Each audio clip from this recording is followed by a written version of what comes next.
বিদ্যালয় আর্যভট্ট সভাঘরে স্বর্গীয় গুরুদানের সিং মঞ্চ থেকে আপনাদের সবাইকে আন্তরিক শ্রদ্ধা জানাই।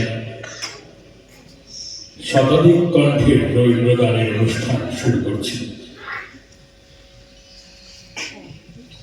সঙ্গীতাচার্য শান্তিদেব ঘোষ লিখেছিলেন, গুরুদেব রবীন্দ্রনাথ ঠাকুরের জীবনে সঙ্গীতের স্থান যে কতখানি সে কথা তিনি লেখায় অনেক স্থানে উল্লেখ করে গিয়েছেন।